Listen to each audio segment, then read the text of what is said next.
Isabel Fernandes, da Universidade do Porto. Vamos gravar essa sessão, Ana, não tens problema nenhum? Não, não.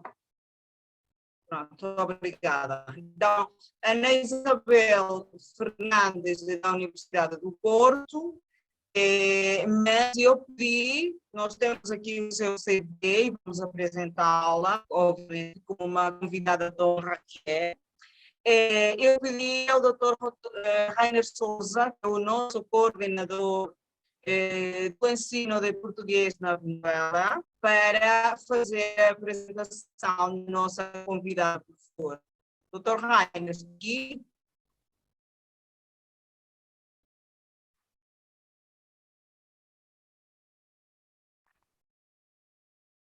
Dr. Rainer, está? Se calhar ele não está a ouvir, não sei. Mas como eu vos disse, a doutora Ana Isabel Fernandes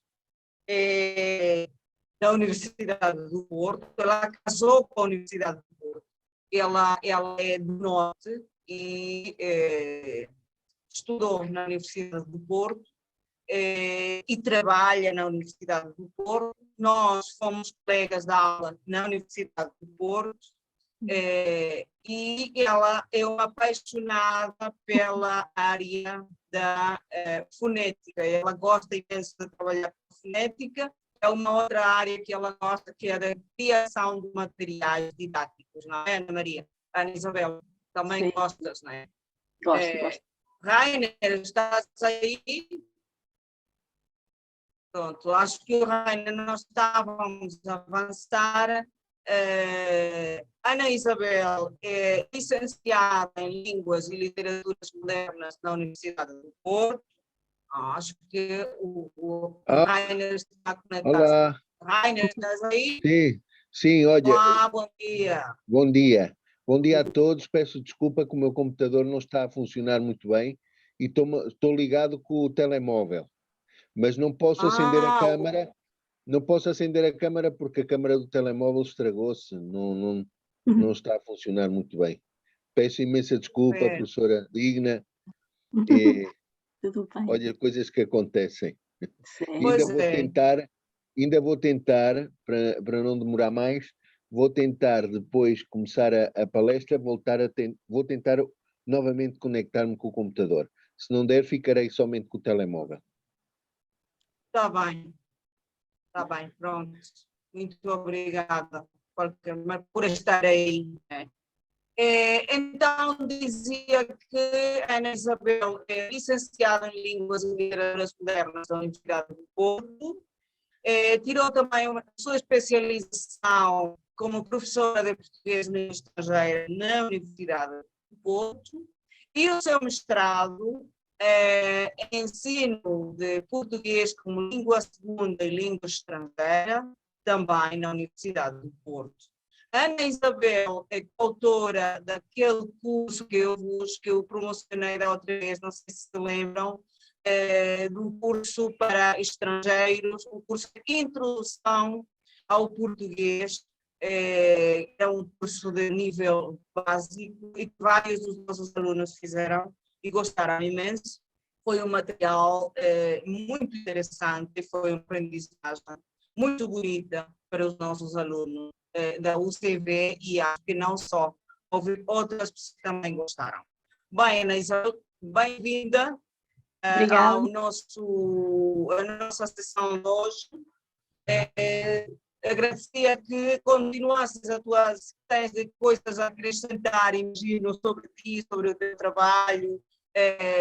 Olha, à vontade, está bem? E já fica com a palavra. Vamos lá trabalhar. Eu queria dizer, bom, eu peço que tu digas como que vamos trabalhar aqui esta sessão, está bem, por favor? Sim, em primeiro lugar, quero agradecer as simpáticas palavras da professora Digna. Muito obrigada pelo convite para estar aqui convosco, para partilhar a minha experiência. É sobretudo sobre isso que eu quero falar, sobre a minha experiência na área, no ensino do português, língua estrangeira, e também ouvir sobre as vossas experiências. O que eu penso, como isto é um workshop de partilha de experiências, sempre que eu falar sobre algum assunto e algum de vocês tem alguma questão a colocar, me pode interromper, não há qualquer problema, e assim poderei responder imediatamente a qualquer questão. Sim. Eu vou então partilhar o ecrã convosco.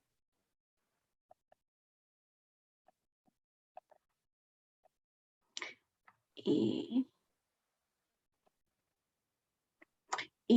num primeiro momento eu gostaria de falar sobre o ensino da pronúncia, sobre a importância do ensino da pronúncia na aula de português língua não materna, e posteriormente abordar as vogais do português, falar sobre a marcação e articulação da sílaba tónica com e sem acento gráfico, e posteriormente falar sobre a articulação das vogais átonas.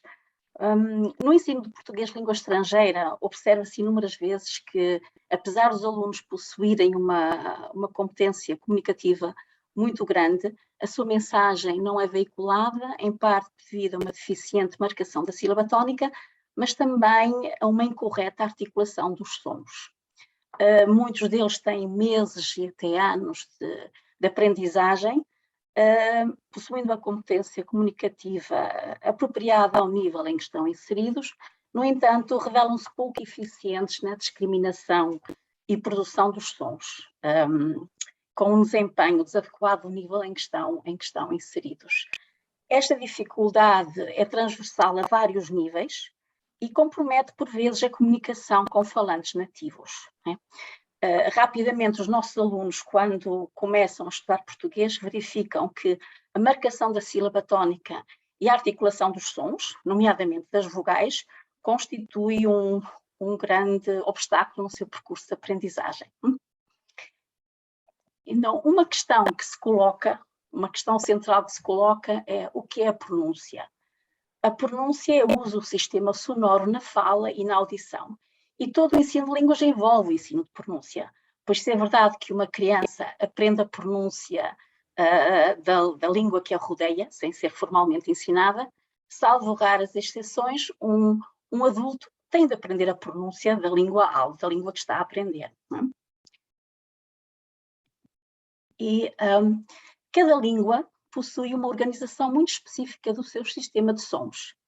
E também é muito restritiva relativamente às unidades que selecionam e que se combinam em sílabas e depois formam palavras.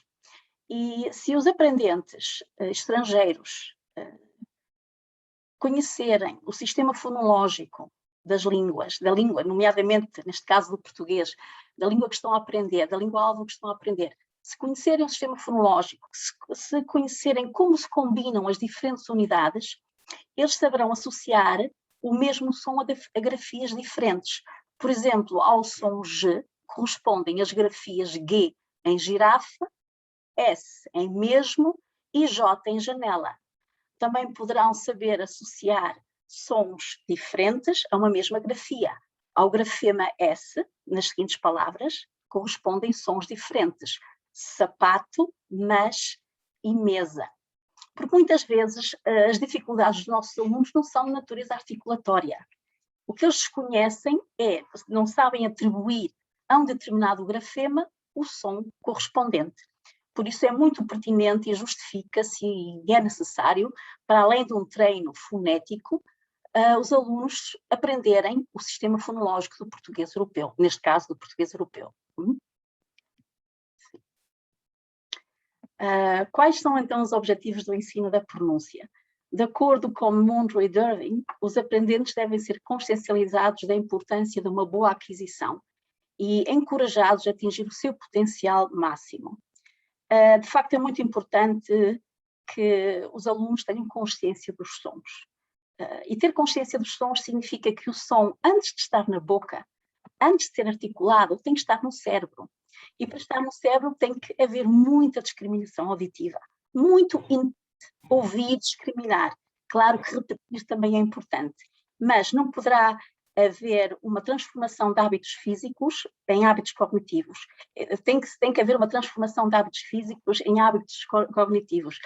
E E enquanto isso não acontecer, o som não vai ser recuperado sempre que o aprendente o quiser. Portanto, há esta necessidade, eu insisto muito nesta consciencialização dos sons, que o som tem que ficar no cérebro, na memória a longo prazo, para poder ser recuperado sempre que o aprendente assim o desejar. Portanto, muito input, muita discriminação auditiva, muita. Além também, numa primeira fase, de um treino articulatório explícito. Não é? Então, o primeiro, eu diria, o mais importante objetivo é que no ensino da pronúncia, no ensino de aprendizagem da pronúncia, é um aprendente ser confortavelmente inteligível. E confortavelmente inteligível significa que a interação entre um falante nativo e um aprendente se decorra com conforto, de uma forma confortável, sem haver muitas interrupções e repetições e hesitações. E inteligível significa que a pronúncia do aprendente está suficientemente próxima da de um falante nativo, de forma a tornar a comunicação viável. Não é?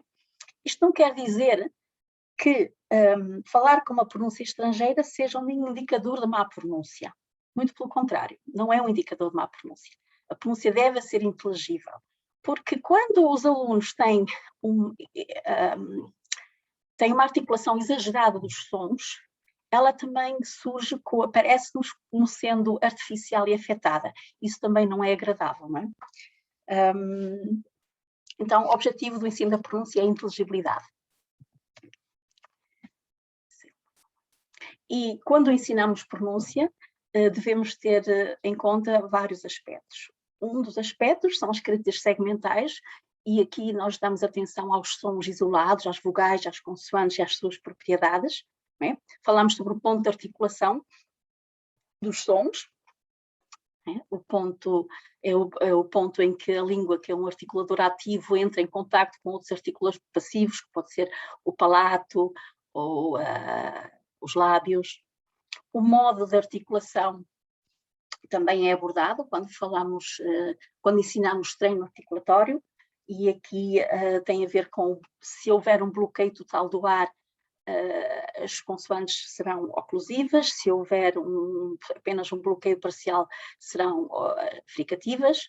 Também falamos sobre a função das cordas vocais, se elas vibrarem, teremos consoantes sonoras, se não vibrarem, teremos sons surdos. Também abordamos a função das cavidades bucal e nasal, né? Caso o ar saia somente pela boca, teremos um som oral. Se o som sair também pelas fossas nasais, teremos sons nasais. Portanto, aqui estamos a trabalhar realmente características segmentais, estamos a focar-nos explicitamente nos sons isolados, na sua produção e nas suas propriedades físicas.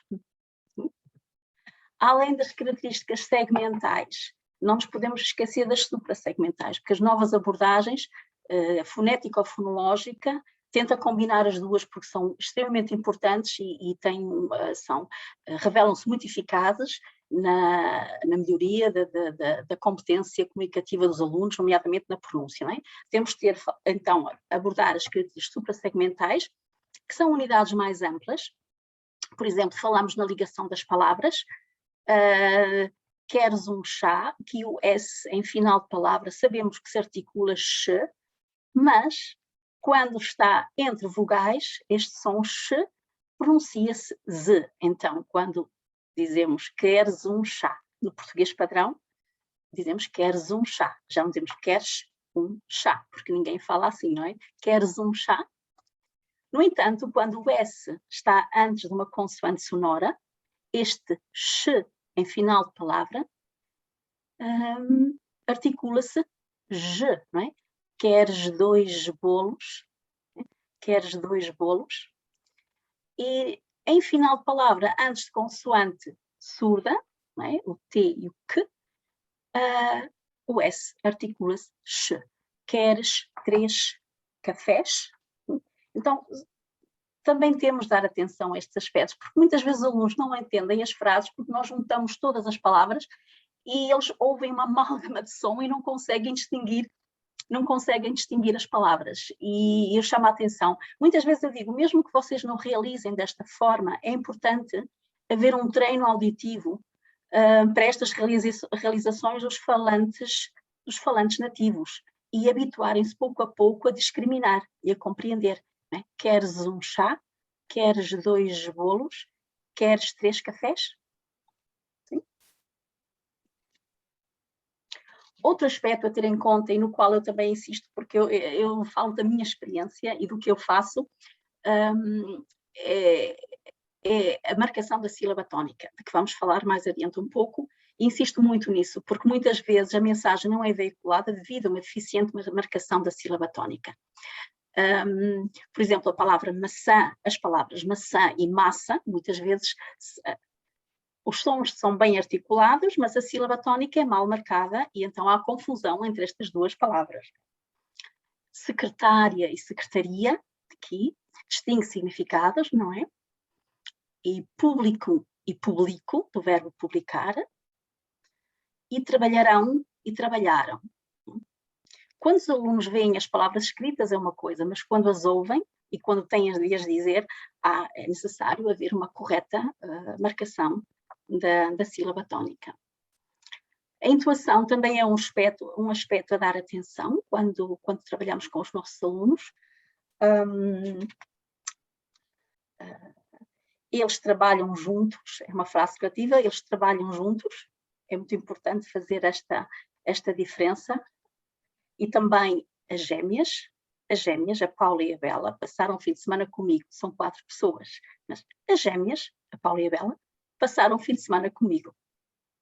Quando dizemos estas frases, temos de fazer a devida entoação para que os alunos, para que se perceba de quem estamos a falar e de quantas pessoas estamos a falar. Claro que nós todos fazemos isto nas aulas, mas de vez em quando, e faço isto até em exercícios, e os alunos têm em exercícios de múltipla escolha, em que depois, se eu tiver a oportunidade, eu mostro-nos, não sei se vai ser fácil partilhar, vamos ver. Então, todos os seres humanos possuem uma aptidão natural para a aprendizagem de uma língua, que o Wilkins define como sendo uma habilidade estável e permanente. No entanto, apesar desta aptidão natural que todos nós temos, há vários fatores que condicionam a aquisição da pronúncia. Por exemplo, há a interferência da língua nativa na língua-alvo, porque num primeiro momento os alunos não conhecem o sistema sonoro da língua-alvo, então filtram tudo o que sabem pelo sistema sonoro da língua nativa e fazem transferências de regras, quer ao nível da articulação dos sons, quer ao nível da ordem das palavras na frase. E também uma outra dificuldade é que, e no caso do português isso acontece, é que há uma baixa correspondência entre grafema e fonema. E muitas vezes, embora os alunos reconheçam, os aprendentes reconheçam as formas, depois, no momento de produzir, de dizerem as palavras, não sabem de que som se trata. Pronto, porque há uma baixa correspondência entre o grafema e o som. O que nos leva a constatar que é muito pertinente o ensino do sistema fonológico, para os alunos perceberem que combinações são possíveis e que sons correspondem a determinado grafema. A idade do aprendente também é um fator que pode interferir numa boa aquisição. Sabemos que as crianças adquirem a pronúncia das línguas, da língua materna, ou de uma língua que estão a aprender, sem serem formalmente ensinadas, como vimos atrás, mas é sabido que entre os 11 e os 13 anos ocorrem alterações biológicas no cérebro que fazem perder faculdades. E é verdade que um estrangeiro adulto que resida num determinado país por muitos anos vai ser fluente nessa língua, com uma proficiência ao nível da sintaxe e do léxico igual a de um falante nativo, mas já não vai ter o mesmo desempenho ao nível da pronúncia, não é? O tempo de exposição à língua também é importante, também dará um contributo muito importante para uma boa aquisição da pronúncia. Quanto mais contacto houver com falantes nativos, quanto mais falar a língua nativa e quanto mais se expuser à língua nativa, ouvindo e praticando sempre que possível, isso vai ser certamente muito benéfico nas suas produções orais. Desculpem, a habilidade fonética, como vimos todos nós, em princípio, salvo raras exceções, temos capacidade de pronunciar sons, mas difere, esta habilidade fonética difere de pessoa para pessoa, e é uma capacidade, é uma habilidade que escapa ao professor, não é? Sim.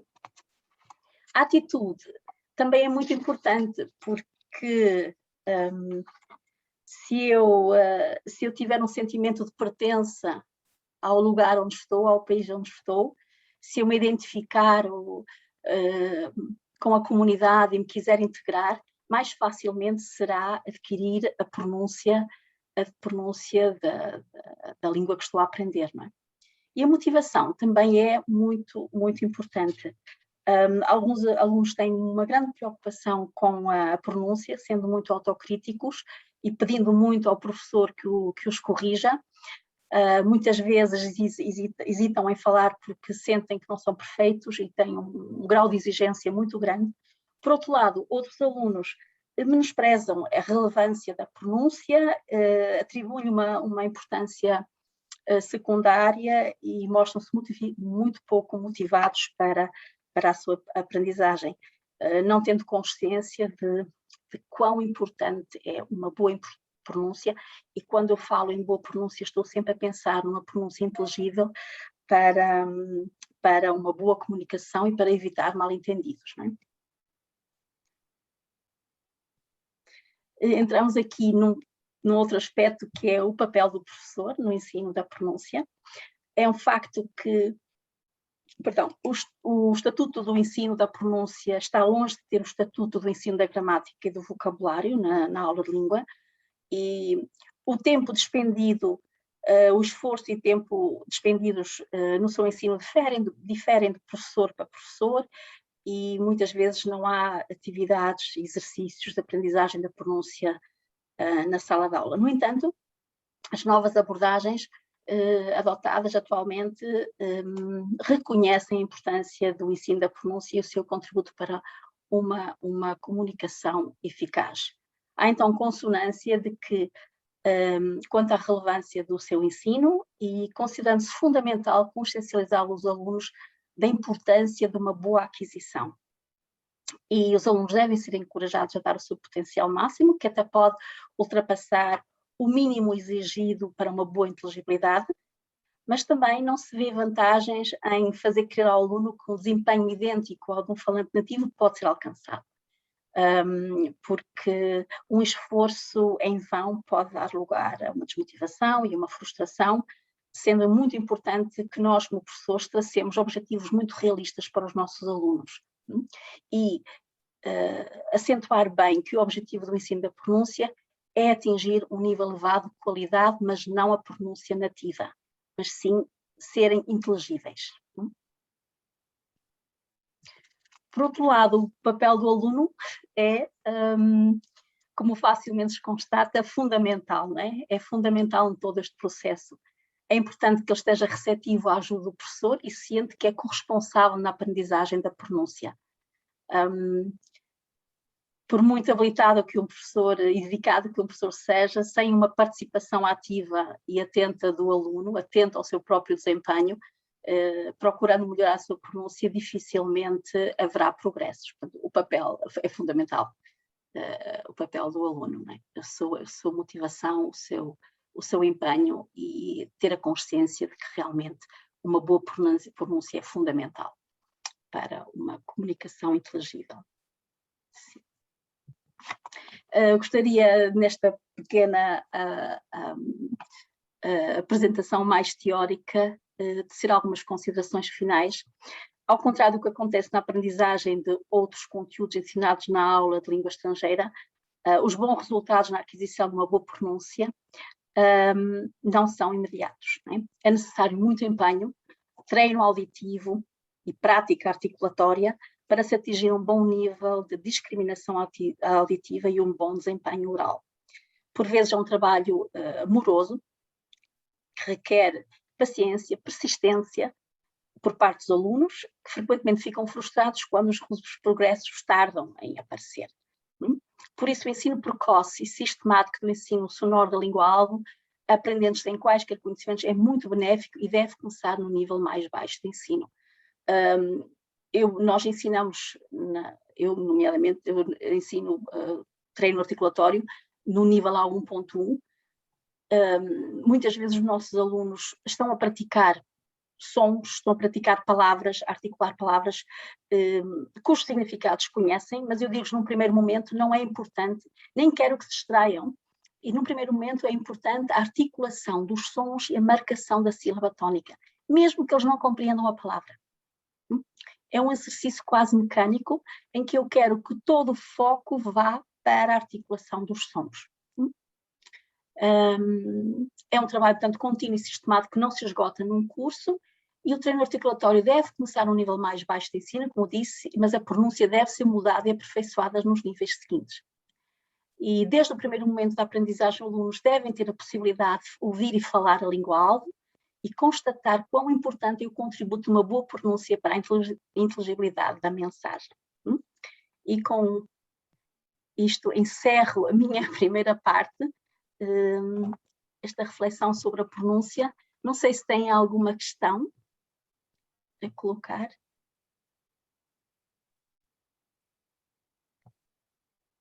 Não posso. Professora, eu tenho uma. Diga, diga. Rainer Sousa aqui, da coordenação. Nós ensinamos português num contexto hispânico, a dizer, os nossos estudantes a sua língua materna, o espanhol. Como é que vê a tendência que têm os hispanofalantes de falar português com pronúncia hispânica? Quando não é, no meu ponto de vista, não é impedimento de compreensão para um. Nesse caso, acha que poderíamos somente tentar que o aluno se esforce por se aproximar o mais possível à pronúncia padrão portuguesa, no caso do português europeu, ou podemos deixar assim como está? Por exemplo, eles têm muitas dificuldades em pronunciar as vogais nasais, ok?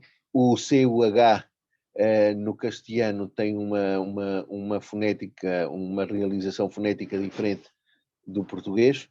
Como especialista neste campo, como é que analisa o problema que nós, professores portugueses, enfrentamos com os nossos estudantes que são hispanofalantes? Eu digo sempre que o vosso trabalho aparentemente é fácil, mas é muito difícil. É quase como um presente envenenado. Os alunos compreendem e desde o primeiro momento começam a comunicar, mas, como eu digo, filtram tudo pelo sistema fonético, pelo sistema de sons do espanhol. E eu penso que tem que haver um trabalho minucioso, mas um trabalho diferente. Porque a impressão que nós temos quando nós ouvimos um espanhol ou um hispanofalante a falar português, nós não ouvimos o português, nós ouvimos o sotaque espanhol. O que não acontece quando ouvimos um alemão a falar português, porque nós ouvimos o sotaque alemão, mas nós sabemos que ele está a falar português. Eu já contei isto à Digna, eu sabe o que é que eu vou dizer. Nós temos uma amiga em comum que é Rocio, ela é espanhola, e ela é casada com um português. E aprendeu português, ela fez o mesmo curso connosco, não foi, Rocio? A Digna. E a Rocio fala português. Mas as pessoas não ouvem o português. As pessoas ouvem o espanhol. E então, um dia, um amigo dela, um amigo português, disse-lhe: "Oh, Rocio, quando tu falas espanhol, eu compreendo-te tão bem." E ela ficou muito frustrada e disse-lhes: "Porque eu estou a falar português." Então, eu acho que depende muito do grau de exigência do aluno. Se um aluno quer comunicar, as coisas podem ficar como estão, sem grandes correções. Mas se ele quiser falar português, tem de haver um trabalho cuidadoso dos sons, da marcação da sílaba tónica, porque também é esse o objetivo. Quando nós falamos uma língua, aprendemos uma língua estrangeira, nós queremos que reconheçam que estamos a falar essa língua, não é? Por isso, há uma autora que até defende que, num primeiro momento, os hispanofalantes deviam ter um período de silêncio. E este período de silêncio é para evitar que, na aula de português, falem espanhol. Porque começam logo a falar espanhol. Não é? É possível. A comunicação, a compreensão é tão fácil que imediatamente começam a falar, mas através do sistema sonoro da sua língua materna. Então, ela defende um período de silêncio para que os alunos aprendam os sons, se consciencializem deles, para que no momento mais tarde, depois dos sons já estarem bem consciencializados e a discriminação feita, para depois mais tarde começarem a produzir, sim, a articular e adquirir hábitos fonéticos, mas do português, neste caso, não é que estamos a falar do português padrão. Sim. Não sei se eu respondi à sua pergunta. Sim, professora, mas é realmente, como disse, um presente envenenado, porque há compreensão, mas ao mesmo tempo esse forte destaque espanhol acaba por ser um ruído entre aspas, para quem o está a ouvir, não é? E também para o professor pode sentir um bocado frustrado porque tenta que o aluno fale português e acaba por ser um português espanholado, embora não evite a compreensão no contexto. Não sei se a Digna concorda comigo. Digna, sim. Totalmente, é verdade. E para nós, não, é um trabalho difícil lidar com estes vícios dos nossos alunos hispanofalantes. E, por exemplo, no meu caso, eu acho muito mais difícil quando os estudantes são filhos de portugueses. É horrível.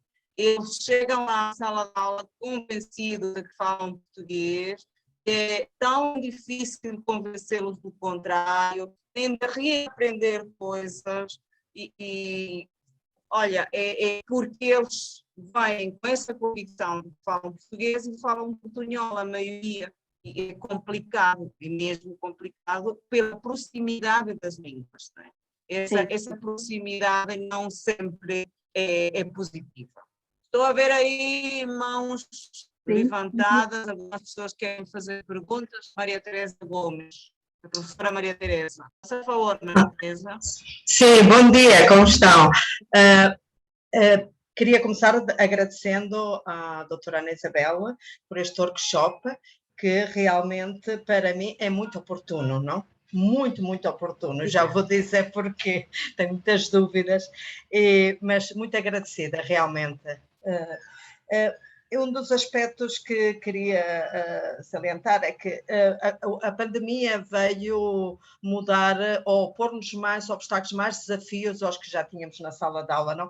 Eu sou professora de português língua estrangeira e, embora eu não aprofunde muitos aspectos segmentais da pronúncia das vogais, mas sim o faço porque é importante, sim, exemplifico muito e eu sou modelo demonstradora da articulação e do ponto de articulação e do modo de articulação e também das pequenas dicas para ver se realmente que tomem consciência que estão nasalizando bem, pondo o dedo debaixo do nariz para ver se o ar está a sair e realmente agora eu uso máscara 95 nas minhas aulas, eu não me arrisco a dar aulas só com a careta, não sei se em Portugal se diz protetor facial ou careta, não sei como é que se diz bem, mas não me arrisco, realmente pela minha idade não quero me arriscar e estou a dar as aulas com máscara 95. Então, como já não posso demonstrar e dar estes exemplos, não tiro a máscara, então eu tentei passar para graficar, projetar imagens gráficas disto que eu estou a dizer, disto que eu faço na aula, e não está a ser bem sucedida. Então, não sei se a sua doutora tem algum recurso tridimensional ou algo assim que pudesse partilhar, ou que sabe que exista para eu poder, então, substituir as minhas demonstrações por demonstrações gráficas. Não sei. Que imagens usa? Que imagens usa?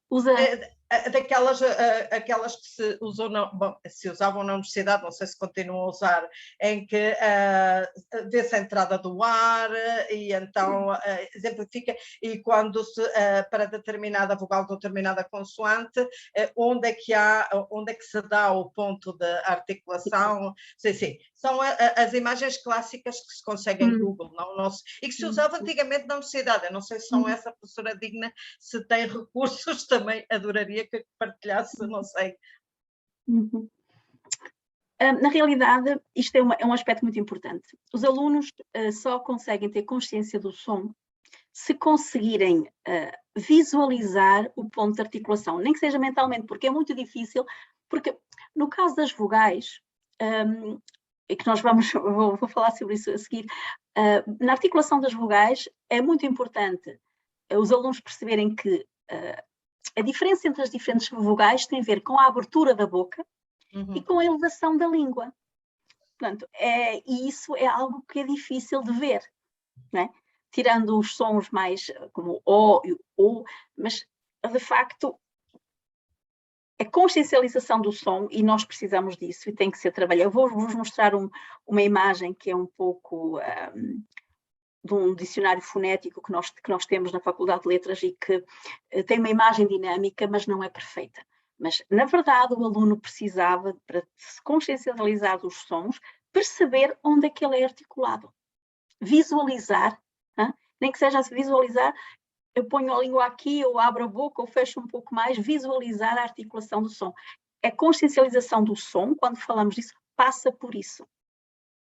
Ter consciência onde ele é articulado. E essas imagens de que fala não são dinâmicas, o aluno muitas vezes não está a perceber quais são os órgãos que estão ali a intervir e a atuar e dificilmente compreende qual é o ponto de articulação. Mas depois eu vou-vos mostrar este dicionário fonético que nós temos, que pode ajudar um pouco, né? Aqui também penso que a Andréa Martins, não sei se quer fazer alguma pergunta.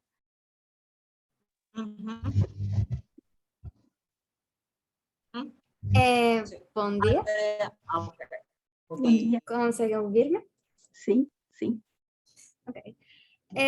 A minha pergunta tendo em conta em que os hispanofalantes que falam português pode ser um pouco fácil compreender alguns sons, mas aqueles estudantes que querem aprender a língua portuguesa, por exemplo, as pessoas que são árabes, chinesas, alemãs, por exemplo, os árabes, na fonologia, eles não têm o som P, P, P. Para eles é um pouco difícil. Como é aquele processo de aquisição daquele som? O processo é eles visualizarem onde ele é produzido. Então, muitas vezes eu faço assim. Exatamente, é visualizar, sabe, André? Tudo passa pela visualização da articulação do som. É visualizar e repetir. Não é? E perceberem depois também que temos o B. Então, eu faço assim. Vocês ponham a mão nas cordas vocais, B, para sentirem a vibração das cordas vocais, mas quando fazem nada vibra. Isso passa por aí também, é demonstrar, e nós somos os melhores modelos, demonstrar como se faz. É muito prático, é mesmo a articulação. P, B, com vibração das cordas vocais, sem vibração das cordas vocais, ou a seguir vamos ver, por exemplo, o A é a única vogal aberta que temos, é um A verdadeiramente aberto, A, mas depois, para fazer a diferença entre a outra, A, e é assim que eu faço, exemplificando. Aqui tem... sim, peço desculpa pela interrupção. Não. Além da parte visual, também é necessário, por exemplo, o uso de cariocas, vídeos, muito material. Sim, sim. Está a fazer... É o input que eu falei antes, tem a ver muito input. O aluno tem que estar exposto à língua-alvo. E as canções são uma boa forma do aluno aprender o ritmo, a entoação e os sons de uma forma lúdica e informal. Não é? Eu acho que há muito benefício em utilizar as canções na aprendizagem da pronúncia. Muito, muito, muito benefício. Sim. Bom, eu estava a fazer esta pergunta porque eu conheço uma mulher que é árabe, que morava em Síria. Ela está a viver agora aqui na Venezuela pela guerra. Então, cada vez que eu estou com ela, eu estou a ensinar um pouco de espanhol, como fazer os sons, de isto pronuncia-se assim, não assim. E é muito interessante a conexão entre as culturas e a língua. É muito interessante. Eu estou a fazer esta pergunta porque eu percebi que para algumas pessoas é fácil o português, mas, por exemplo, os árabes e os chineses pode ser muito difícil. Eu percebi isso. Sim, sim, muito difícil. Claro que a minha experiência mais com aprendentes de chineses europeus, mas também chineses, japoneses, árabes. Tenho normalmente nos meus grupos tenho um público muito, muito heterogéneo. E eu faço este trabalho da pronúncia, tem de ser feito. Tem de ser feito. É um trabalho minucioso, é um trabalho moroso. Muitas vezes estou muito feliz, mas muitas vezes estou também frustrada. E nós todos passamos por isso, mas não podemos desistir. E fazer ver aos alunos, muitas vezes, quando os alunos falam, quando eles fazem apresentações orais, eles não ouvem os colegas. Muitas vezes não prestam atenção. Mas quando eles estão a ouvir os colegas, quando ele acaba, digo assim, vocês compreenderam o vosso colega? E eles todos dizem, não. Porque eles não os compreendem. Diz assim, se vocês não os compreendem, um português também não os compreende. Então isto mostra que eles têm de trabalhar a pronúncia, porque eles não são compreendidos. Claro, eles leem, eles dão o seu melhor, mas quando o outro colega, que também é estrangeiro, não os compreende, isso é um mau sinal, porque muitas vezes nós compreendemos muito mais facilmente um estrangeiro que está a falar inglês do que um inglês. Portanto, este trabalho tem de ser feito. É um trabalho muitas vezes cansativo, é verdade. Às vezes até aborrecido para os alunos, mas também é um trabalho muito individual. Nós temos que criar condições de os alunos poderem desenvolver um trabalho individual, porque eles na aula muitas vezes sentem-se intimidados para repetir. E quando estão em casa, ou se houver ferramentas online, exercícios online, nós temos uma plataforma na faculdade, uma plataforma em que eles podem praticar sozinhos em casa, ouvir, repetir, fazer as vezes que acharem necessárias os mesmos exercícios e sozinhos poderem praticar. O único problema é que eles não vão ter um feedback corretivo, que é isso que falta. Não vão ter ninguém ali a dizer, atenção, isto não está bem pronunciado. Isso depois será o meu papel na sala de aula, quando eu ouvir a pronunciar. E quando eles estão a fazer apresentações, eu interrompo-os muitas vezes e digo assim, atenção, como é? Qual é a sílaba tónica? Por favor, pode repetir? Como é que se pronuncia este som? Quando eles pronunciam mal, articulam mal um som, eu escrevo no quadro, como é que se pronuncia neste contexto este som? E eles, é consciencializá-los, a chamá-los sempre a atenção, não é? Lembrar das regras. E sim, é um trabalho moroso, é um trabalho, mas é interessante, não é? Sim, é um processo um pouco longo, sim, mas é muito interessante quando você está a ensinar a outra pessoa que tem outra cultura, mora em outro país e tem uma história, é muito interessante. Eu concordo. Sim. Obrigada. De nada, obrigada eu pela participação. Não sei se já podemos passar para algo um pouco mais prático, que são... o que achas, Dinha? Posso avançar? Não sei se... Está aqui uma pergunta da Diana, não sei porque a Diana não quer falar. A Diana quer falar? A Diana pergunta aqui no chat, vamos lá ver se ela quer falar, quer fazer a pergunta. Quer colocar a pergunta, ela na sua viva voz. Ela pergunta pergunta o seguinte: na sua opinião, quais são os melhores métodos para melhorar a pronúncia e a produção dos sons? O que é que tu recomendas? Ela é aluna. Sim. Eu penso que, numa primeira fase, há que dominar a articulação dos sons isoladamente. Eu tenho de saber articular os sons bem, o z, o s, o sh, as vogais. Depois saber em que contextos, porque em que contextos é que eu articulo este som desta ou daquela maneira, como nós vimos que o S e o Z, a articulação do som muda em contexto de diferentes sons, não é? Vimos que o S em final de palavra sh, mas se estiver entre vogais, mas também seguido uma palavra que comece por vogal, pronuncia-se z, nós dizemos mais ou menos, não é? Mais ou menos, não dizemos mais ou menos, no português padrão. Dizemos mais ou menos, porque este está em fronteira, está no fim da palavra, mas está entre vogais, e então fica Z, não é? Se estiver entre o S e o Z também. Se estiver antes de uma consoante surda é X, antes de uma consoante sonora é G. Não é? E nós temos que, isto tem que se dominar, isto são os aspectos segmentais. Aspectos segmentais que nós temos que dominar. Primeiro os sons isolados, a marcação da sílaba tónica, que também vamos ver as regras, e depois, pouco a pouco, passar do som para a sílaba, da sílaba para a palavra, da palavra para a frase, para depois a entoação, as diferentes entoações, numa declarativa, numa interrogativa. Ouvir música, eu acho que é ouvir e cantar. Não é? O karaoke pode ser muito, muito bom para corrigir, para aperfeiçoar a pronúncia. Ler em voz alta, porque não? Ler em voz alta. Ouvir e repetir, ver televisão,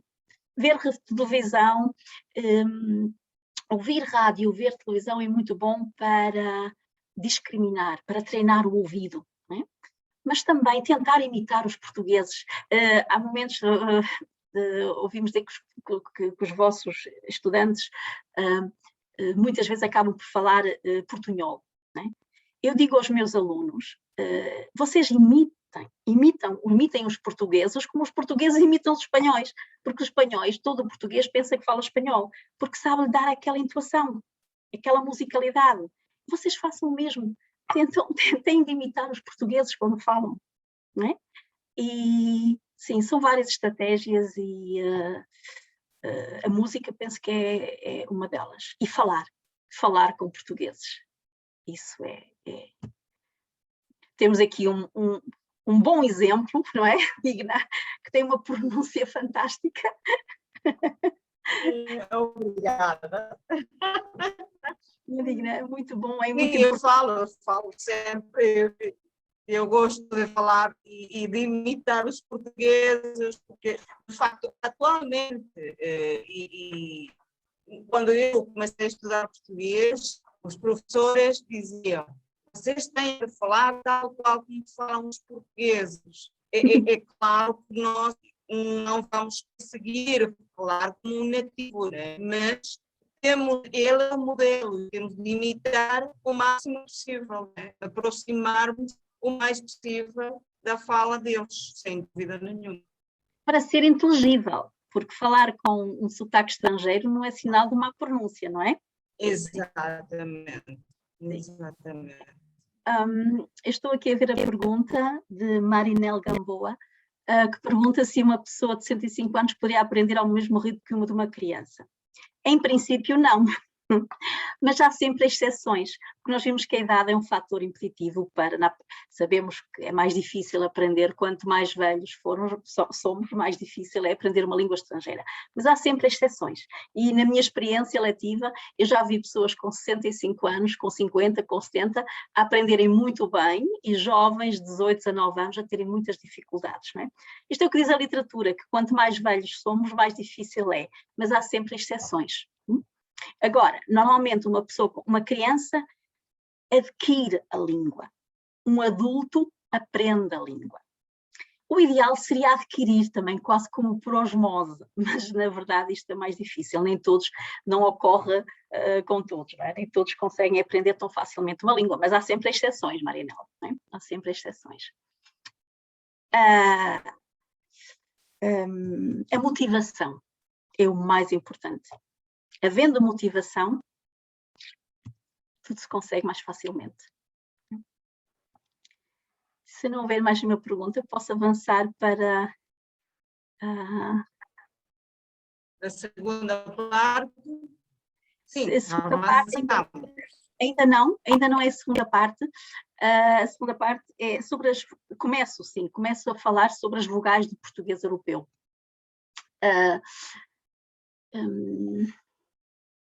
Quando nós falamos em vogais, temos que pensar que a classificação fonética das vogais baseia em 2 parâmetros que eu já referia anteriormente, que é a abertura vocal, que distingue 4 graus: aberto, semi-aberto, semi-fechado e fechado. E se nós queremos ser modelos para os nossos alunos, nós temos de saber articular e distinguir estes graus. Aberto é o A, E, A, depois A, nasal, O, semi-fechado, E, em, O, ON. Eu nas vogais nasais, eu digo sempre aos meus alunos, nunca fechem os lábios. Nunca fechem os lábios, porque se não fecharem os lábios, o som sai bem. Não é? Fechado, I, in, E, e E, sendo os modelos, nós temos que muitas vezes mostrar aos nossos alunos como é diferente a articulação de um A e de um A. Eu até faço assim. Abertura A, A. Ou O, U, O, U. Né? Há uma abertura maior aqui e ligeiramente fechado aqui, não é? Também o ponto de articulação vocálico tem a ver com o ponto da cavidade vocal em que a língua se eleva, não é? E distingue 3 graus. Anteriores, a articulação é mais à frente, centrais e recuadas, os posteriores mais atrás. Depois vou-vos mostrar na imagem dinâmica num dicionário fonético a produção das vogais. Na articulação das vogais U, O, ON e O, ocorre um arredondamento dos lábios, não é? Por isso estas vogais também são denominadas de arredondadas. Não sei se vocês conseguem ver. O, U, U. Não é? Há um arredondamento e no caso desta vogal O. Os meus alunos aprendem os signos fonéticos. Eu acho muito vantajoso os alunos começarem gradualmente, pouco a pouco, a aprender e a conhecer os signos fonéticos. Por um lado, isso dá-lhes muita autonomia no estudo, porque se uma palavra nova que surja, se eles consultarem um dicionário online ou até um dicionário em papel, e se houver a transcrição fonética dessa palavra, os alunos saberão articular a palavra, saberão identificar de que som se trata. Portanto, permite um estudo mais autónomo. E os meus alunos têm de aprender os símbolos fonéticos, porque depois nos exercícios que eu lhes peço, eles têm de saber identificá-los. Portanto, a diferença entre os vários sons vocálicos decorre da abertura da boca, não é? E também da posição da língua e do arredondamento dos lábios. E os contextos de ocorrência das vogais, ou seja, o seu padrão distribucional depende do acento, não é? Podendo ser tónicos ou átonos, que é algo que também nós vamos ver já a seguir. Vamos ver se o link funciona. Ok. Portanto, este dicionário fonético foi desenvolvido por nós na Faculdade de Letras. Como eu vos disse, os nossos alunos aprendem a articulação dos sons no primeiro nível. Muitas vezes ainda não sabem falar português e estão a articular palavras cujos significados conhecem. por isso nós apresentamos tudo em inglês e em português. No caso, temos aqui a anatomia, temos, os alunos são, temos aqui a legenda dos órgãos que intervêm na produção dos sons, o aparelho fonador. Temos os sons consonânticos e os alunos, se pressionarem, por exemplo, aqui, terão a descrição dos movimentos articulatórios para a produção deste som. Né? Podemos ver aqui, é uma oclusiva. Né? E não é vozeado, porque as cordas vocais não vibram, mas se eu clicar aqui, temos um vozeamento das cordas vocais, é um som vozeado. Também a descrição dos movimentos articulatórios e também um exemplo de uma palavra. Ou. É uma ferramenta que está ao dispor dos alunos para poderem ouvir, praticar os sons e verem um pouco. Ana, desculpa lá, nós estamos a ver o dicionário, não conseguimos ver nada. Não veem nada. Estamos a ver o dicionário fonético, mais nada. Peço desculpa, mas eu estava... E agora? Conseguem ver? Agora sim. Conseguem ver sim, o dicionário? Agora sim. Conseguimos sim. Agora sim. Sim? Tá? Sim. Pronto, okay. Não sei o que é que correu mal, então. Aqui, como posso repetir, os alunos veem todos os órgãos que intervêm na produção dos sons, bem? O aparelho fonador. Têm acesso, como eu estava a dizer, em inglês e em português. Podem escolher a língua que preferirem. Numa primeira fase eles escolhem o inglês, mas depois, nos níveis mais avançados, escolhem o português. Temos aqui os sons consonânticos. Se eu clicar aqui no P, eles ouvem a realização fonética e veem como se realiza. Não há intervenção das cordas vocais, mas aqui há intervenção e podem ouvir uma palavra com um exemplo. Todas as consoantes M, não é? Sim, que é uma consoante nasal. Depois, nos sons vocálicos também,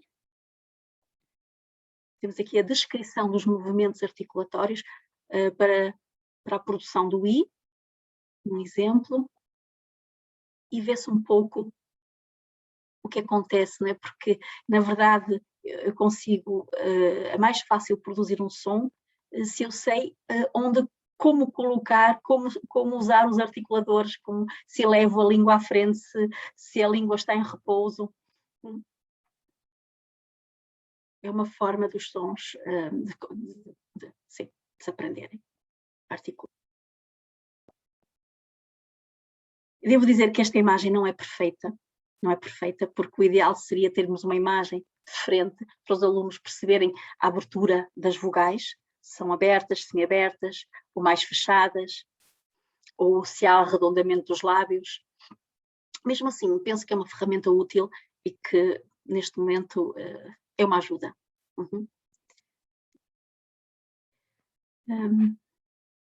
Penso que... Sim. Ok. Interrompeu a partilha. Sim.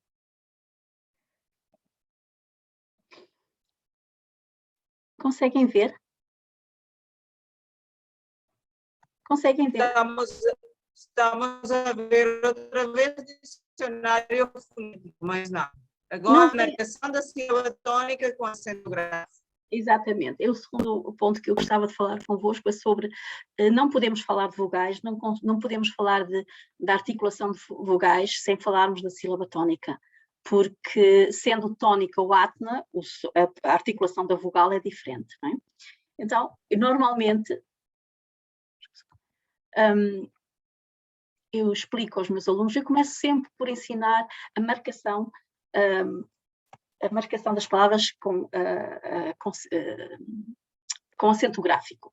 E explico que todas as palavras têm uma sílaba que é pronunciada com maior intensidade. Esta sílaba chama-se a sílaba tónica. E em algumas palavras, a vogal tónica leva um acento gráfico que pode ser agudo ou circunflexo. E o acento gráfico, para além de nos dizer qual é a sílaba tónica, para nos dizer onde é que nós devemos articular com maior intensidade, também nos diz se a vogal é aberta, se tiver um acento agudo, aberta ou semi-aberta, ou se tiver um acento circunflexo, será uma vogal semi-fechada. Aberta, por exemplo. E um exemplo. Semi-aberta.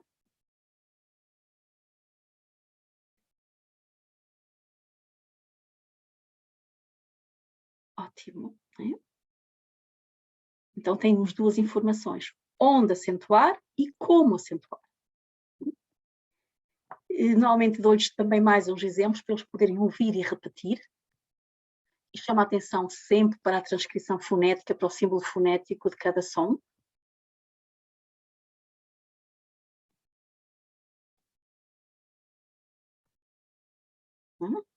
Ou é semi-aberta.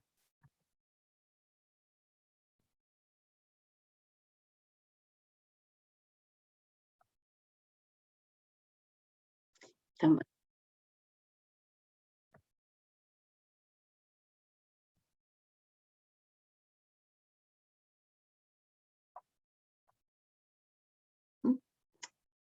Chama mesmo a atenção para este aspecto, não é? E a articulação aberta, semi-aberta, é um trabalho de muita repetição e insistência. Quando o acento quando é um acento circunflexo, indica que a vogal tónica é semi-fechada, não é?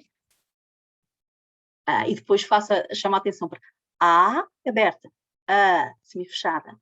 Até uso as mãos, não é? A. Câmara.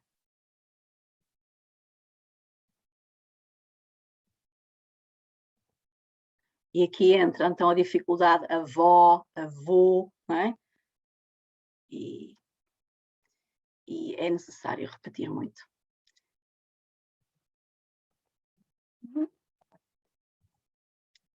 E mais exemplos?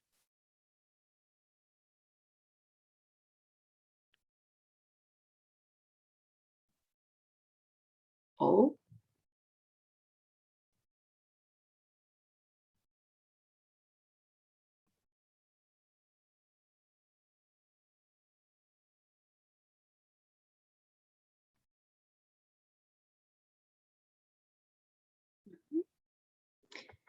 quando falamos das vogais I, as vogais I são fechadas e são pronunciadas sempre da mesma maneira, sejam tónicas ou átonas. O timbre da vogal não muda. Não é? Ou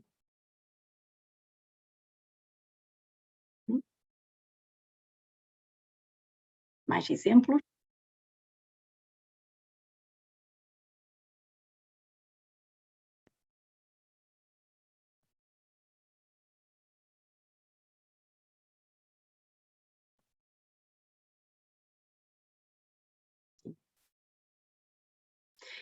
Vou mostrar-vos agora alguns exemplos de exercícios que eu faço, que são exercícios mais interativos, que eu fiz um print screen da plataforma Moodle, que eu uso para fazer estes exercícios. Aqui os alunos têm de ouvir e escrever a palavra. E aqui já espero que saibam acentuar graficamente também, não é? Açúcar. Ou eles ouvem polícia e têm de escrever a palavra com acento. Neste exercício tem que identificar qual é a vogal que falta e saber se a vogal tem ou não tem, se é uma vogal que tem um acento agudo ou se tem um acento circunflexo, sendo aqui também, em inglês, identificar qual é a vogal que falta. Ouvem e selecionam. Também ouvir e selecionar a vogal adequada. Aqui já têm de ter conhecimentos do símbolo fonético, né? Para eu perceber se eles sabem qual é o som adequado, se é mecânico ou mecânico. Né? também com 3, saber qual é o símbolo correspondente àquele som E, também com avô, também país. País. Quantas sílabas tem também? Há exercícios para então distinguirem, contarem quantas sílabas tem a palavra. Sim. Esta seria a minha primeira parte, digna, em que falei sobre a acentuação das palavras com acento gráfico. Não sei se podemos continuar ou se querem uma pequena pausa ou se têm alguma questão a pôr.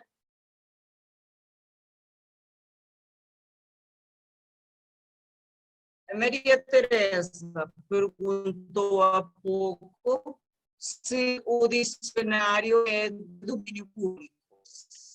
O dicionário fonético. Não é ainda. Não, infelizmente não. Nós estamos a tentar, não sei como é que vamos fazer isso, mas que seja domínio público. Neste momento está alojado numa plataforma Moodle e só quem for universidade ou docente da Universidade do Porto, com uma senha e uma username e uma senha do site da Faculdade de Letras é que pode entrar, e tem de ser meus alunos, porque não está aberto mesmo na universidade, está aberto aos cursos que eu dou. Mas, Teresa, assim, mas eu espero que venha a estar disponível para, sim, para quem quiser, não é? Vamos ver se no futuro poderemos disponibilizar este dicionário. Se bem que eu acho que temos de aperfeiçoá-lo, porque é como digo, falta-nos uma imagem de frente para que os alunos possam ver a abertura da boca, né? O grau de abertura. Mas é um material muito bom e muito útil, sem dúvida. Para os alunos, para o professor, facilita muito o trabalho. Sim. Mais alguma questão, algum comentário? Nós propunhamos fazer uma pausa de 5 minutos para vocês tomarem alguma coisa, a Ana Isabel também descansar um bocado, tomar um copo de água e voltamos em 5 minutos, ou vocês preferem continuar? O que é que vocês preferiam? Vocês estão mudos. Se calhar então, olha, fazemos então a pausa de 5 minutos, está bem? Decidimos nós, fazemos a pausa e voltamos em breve, está bem? 5 minutos e voltamos. Ok, obrigada. Até já então. Até já.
Já estamos.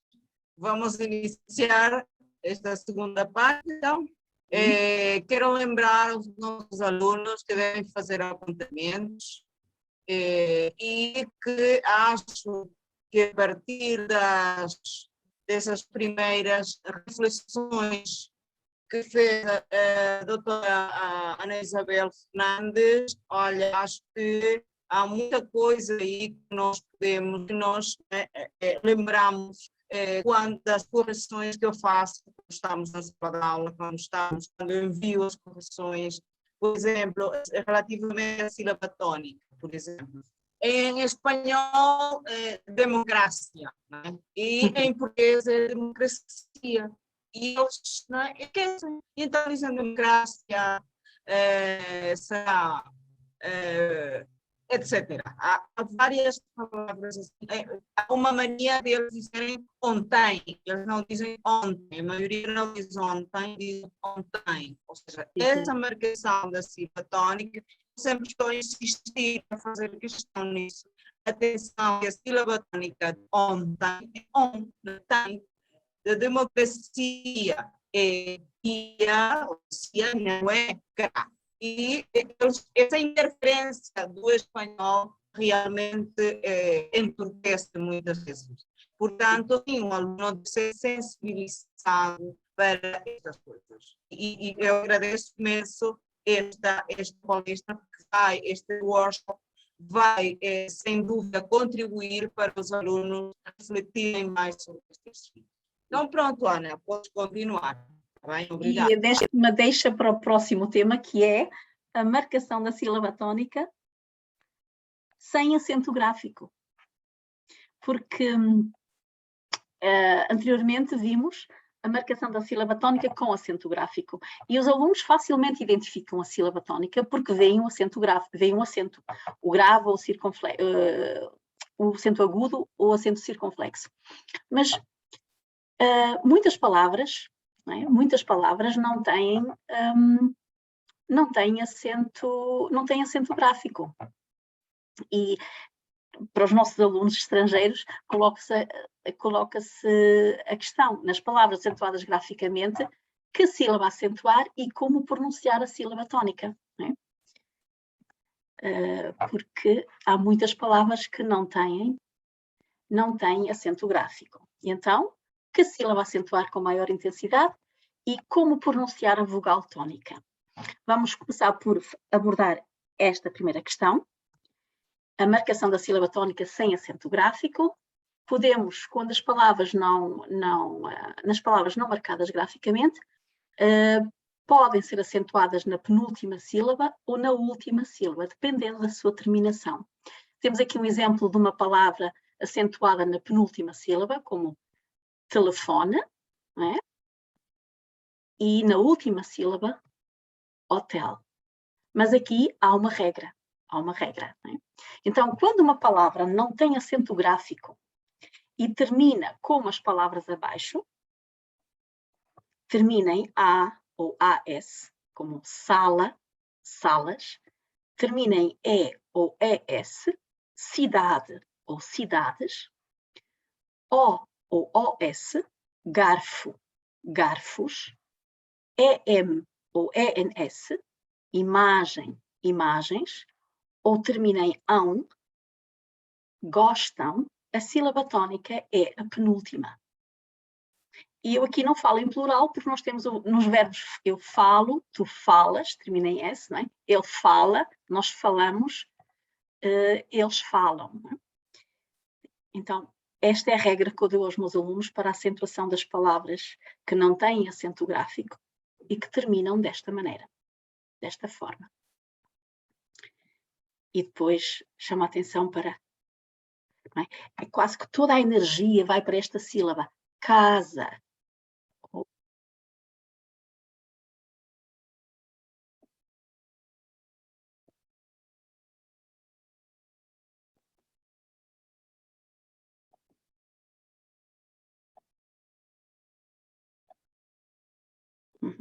E também chamar a atenção que aqui nós temos um ditongo nasal, que não podem dizer falam, não é?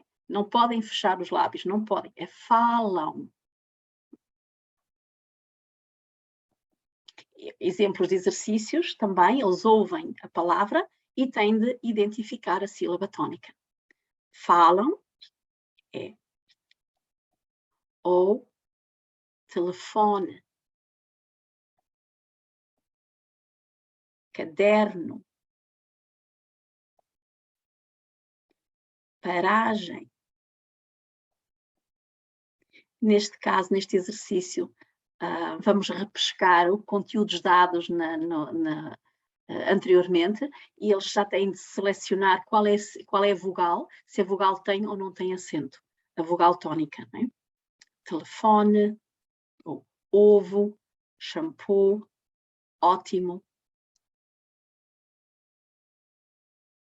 Neste caso temos, desculpem, com mês, tem acento, circunflexo, boné, ou mesa e papel.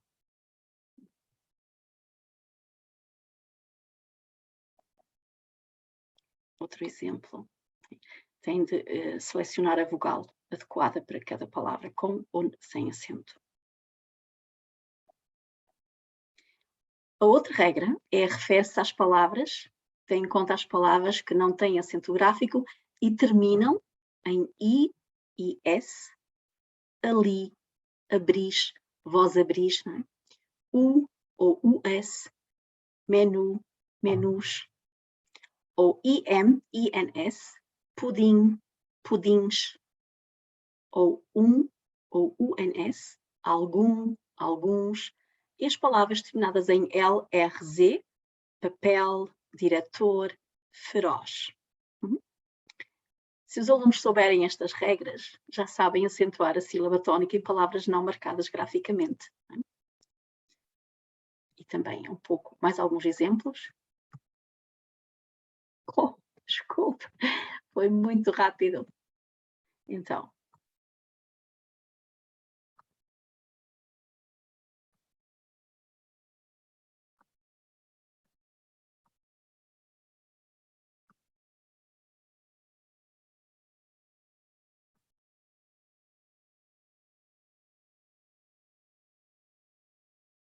Atenção que aqui, quando falamos em sílabas, não falamos em sílabas ortográficas, falamos em sílabas fonéticas. Por isso, porque o som é R, não é? Então, por isso estão na mesma sílaba, porque estamos a falar de sons. Arroz é uma sílaba fonética. Exemplos de exercícios, também idênticos ao anterior, não é? Mas com uma regra diferente. Atum, acentuada na última sílaba. Aqui, também. Menu, jornal, jardim e também a seleção da vogal acentuada ou não para a palavra aqui, para as palavras em questão. Agora, a segunda questão é como pronunciar a vogal tónica. A vogal não tem acento. Quando uma vogal tónica tem acento, eu sei qual é o timbre da vogal. Mas como a vogal não tem acento, as vogais IU, como vimos anteriormente, são pronunciadas sempre da mesma maneira, estejam em posição tónica ou átona.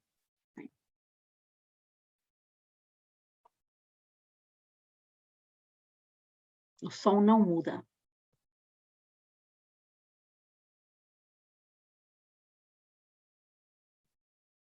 Também no U, o som não muda. No entanto, para as vogais E e O em posição tónica, mas sem acento gráfico, não há uma regra a determinar quando se pronunciam semiabertas ou semifechadas. Isto os alunos têm de memorizar. Por exemplo, a palavra, o som, desculpem,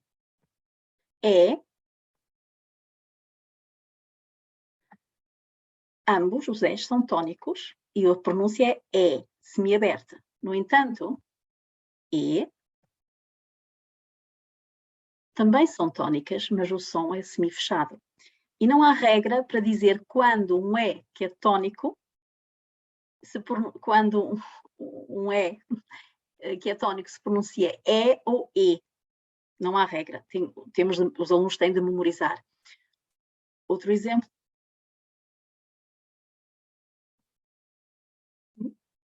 Semi-aberta, mas semi-fechada e todas em posição tónica. Portanto, não temos regra para definir quando são abertas, semi-abertas ou semi-fechadas. Os alunos têm de memorizar. Também os exemplos de exercícios, e aqui eles têm de conhecer o símbolo fonético, eles ouvem o som e têm de identificar se beber é semi-aberta ou semi-fechada. O mesmo aqui com o caderno, têm de identificar se é semi-aberta ou semi-fechada.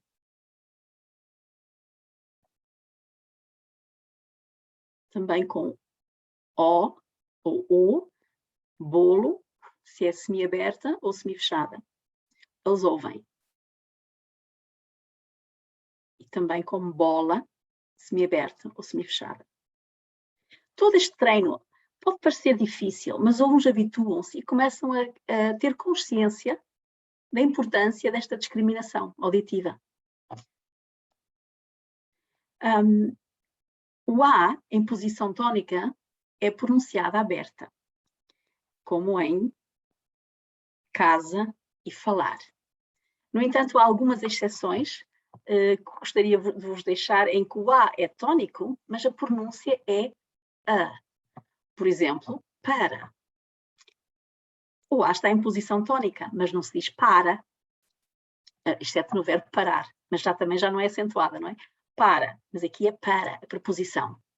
Cada, o A também está em posição tónica, mas não é articulada como vogal aberta. Cada. E sempre que um A em posição tónica,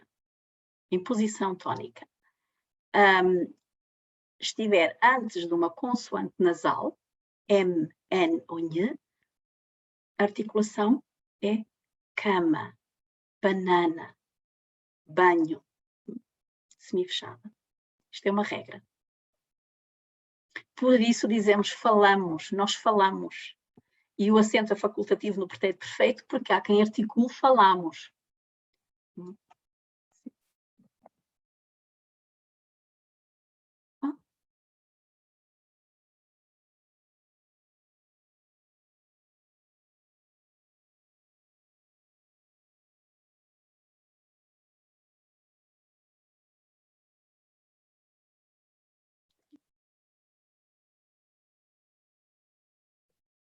Também exercícios em que os alunos ouvem a palavra e têm de identificar a vogal. O som, não a vogal, o som. Viagem aberta, não é? Aqui também se tem de definir, distinguir se o som é aberto ou se é semi-fechada, se a vogal é aberta ou semi-fechada. Jornal, aberta. É tónica, não é? Ou cama, aqui é tónica, mas está antes de uma consoante nasal, por isso é semi-fechada. Cada, são aqui, eu selecionei as exceções. Cada, a vogal é semi-fechada. E banana, também é semi-fechada, porque está antes de uma consoante nasal, embora tónica, sim.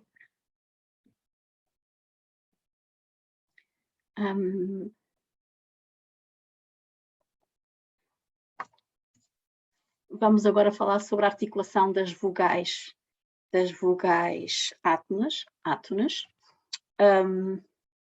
Quando o acento da palavra reforça uma das sílabas e ao fazer isso diminui a intensidade das restantes. E as restantes sílabas que não são tónicas são sílabas átonas. E essas vogais das sílabas átonas integram-se num processo fonológico que caracteriza o português europeu, uma característica peculiar do português europeu. Porque quando o A é átono, pronuncia-se A, semi-fechada. Por isso o artigo definido, e eu insisto muito com os meus alunos, é a mesa, a cadeira, não é a mesa, a cadeira, a digna, a professora. Não é? Então o A, que é considerado átono, pronunciando-se A. E temos aqui exemplos.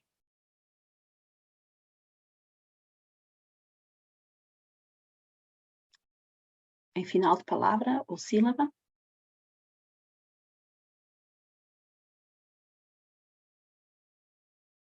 Sim. A em posição A átono, pronuncia-se A semifechada. Né? Quando o O é átono, pronuncia-se U. E é muito raro encontrar o O em posição átono pronunciada O ou O. Tal também o artigo masculino singular, o artigo definido, também se pronuncia U. Então, o O, em posição átona, pronuncia-se U.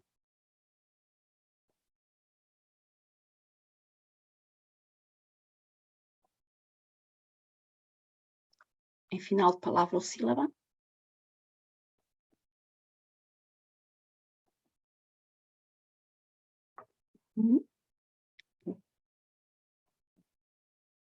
Quando o E é átono, pronuncia-se E. Quase que não se diz. É o resto da respiração, quase.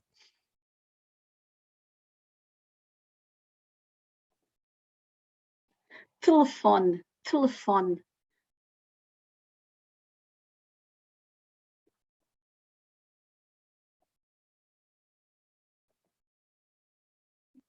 Isto é uma característica do português europeu, que torna a nossa variante muito mais fechada.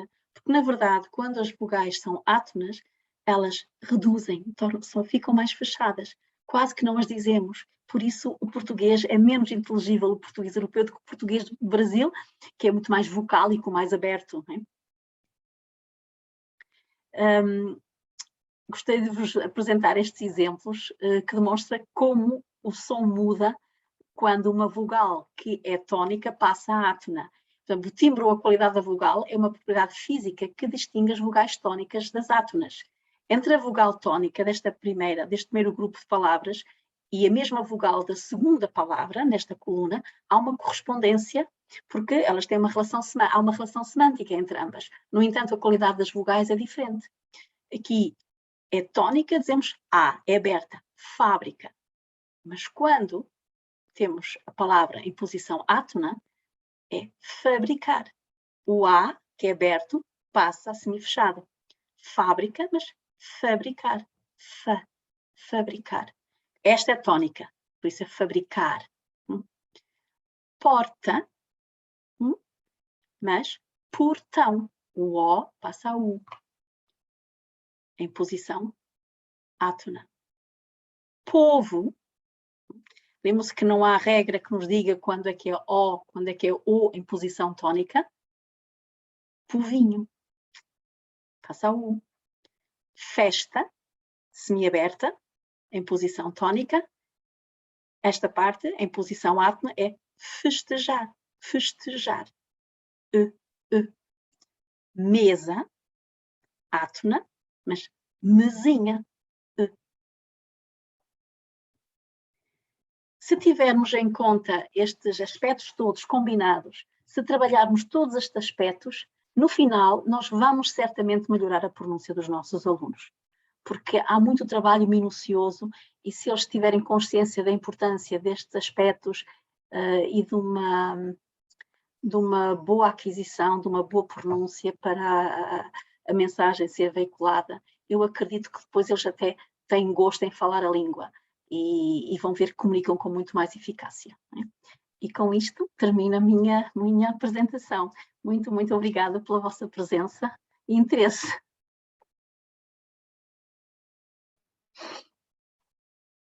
Nós é que agradecemos, nós é que temos de agradecer esta sessão na qual, sem dúvida, aprendemos todos. Né? E tenho certeza de que tu vais disponibilizar esse material, né, para nós, Ana Isabel, e a aula também, o workshop fica gravada, a sessão também para depois disponibilizar no nosso canal da YouTube, para os alunos também praticarem e terem acesso à informação. Vocês têm mais perguntas, têm comentários, dúvidas? Ou está tudo percebido? Palestra muito interessante. Muito obrigada pelos comentários, muito obrigada. Sim. Há aqui conteúdos que eu não posso, como a professora Dina disse, nós temos um curso online, um MOOC, Massive Open Online Course, que é um curso gratuito, e que teve já 2 sessões, não sei se entretanto vai abrir, em que estes conteúdos estão disponibilizados, por isso eu não os posso, fui eu que os preparei, mas adaptei-os um pouco para esta sessão, mas não posso disponibilizá-los assim em PowerPoint porque estão na plataforma a ser utilizados. Mas de qualquer maneira, se voltarmos a ter uma nova sessão, uma terceira sessão deste curso, eu aviso a professora Digna e sim, alunos ou até professores interessados podem aceder a estes conteúdos. E ver o que é feito, não é? O que se fez. Isto é uma proposta, não é? Há muito a melhorar. Eu tenho consciência que não é perfeito, porque com alguns alunos temos sucesso, com outros não. Há muitas variantes, mas há muito trabalho a ser feito e temos ideias e queremos melhorar. Mas para já ainda não fizemos tudo o que tem de ser feito. Vocês, Ana, vocês usam algum manual de fonética na universidade, na escola, na faculdade? A faculdade tem algum manual de fonética próprio ou Não. usam manuais de fonética da LIDEL e dessas outras editoras? Como que fazem? Não, ou vocês próprios produzem o material? Sim, Okay. sim. Vocês próprios produzem materiais. Nós não usamos manual, cada professor tem que produzir os seus próprios manuais. Pontualmente podemos usar algum material específico, mas de um manual, que já esteja publicado, mas nas aulas cada professor produz os seus próprios materiais e não temos, que é o manual de fonética da LIDEL, mas não usamos, não foi adotado pela universidade, digamos. Cada professor depois decidirá se pretende ou não usar o material de lá, mas... Ok. E a transcrição fonética, vocês trabalham com estrangeiros ou só no curso de línguas? Desculpa, ou seja, nos cursos para os estrangeiros normais, cursos destes de verão e tal, vocês não trabalham nesses cursos a fonética ou a transcrição fonética, pois não? Não, eu não sei, eu tenho alguma dificuldade em te ouvir, Dina, mas eu não sei se disseste se nós fazemos transcrição fonética nas aulas? Não, eu não faço transcrição fonética com os meus alunos, não é um exercício que eu lhes peça. Penso que devem ter algum conhecimento, pelo menos passivo, dos símbolos fonéticos. Nunca num exercício eu vou pedir transcrição fonética aos alunos. Eu quero que eles usem, mas mais até de uma forma passiva. Reconheçam os sons, quando virem, os saibam articular, quando virem o símbolo fonético correspondente. Ok, pronto. Perguntas, dúvidas? Há muitas pessoas aqui a agradecer, sim, muito bem. Obrigada. Nós temos muito a agradecer, nós aqui temos a agradecer a Ana Isabel pelo seu tempo, pela sua disponibilidade, né, de estar conosco cá hoje e pronto, e também grata com vocês, professores e alunos, por estarem aqui e por terem essa vontade de partilhar, de aprender coisas novas e de se abrirem para esta componente que eu sei que não sei, está negligenciada, infelizmente, no ensino de português na Venezuela. e que temos a resgatar cada dia mais, porque, sem dúvida nenhuma, é necessária, é indispensável. Mas Digna, deixa-me, não é só na Venezuela, em todo o lado, porque não é uma área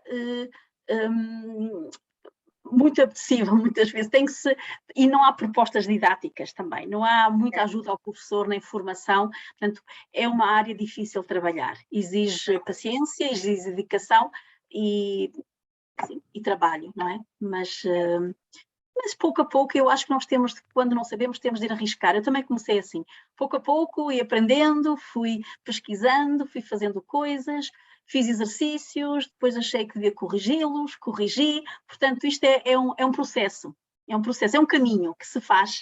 É um caminho, exatamente, é um caminho, exatamente, que estamos a percorrer e que é um processo, sem dúvida.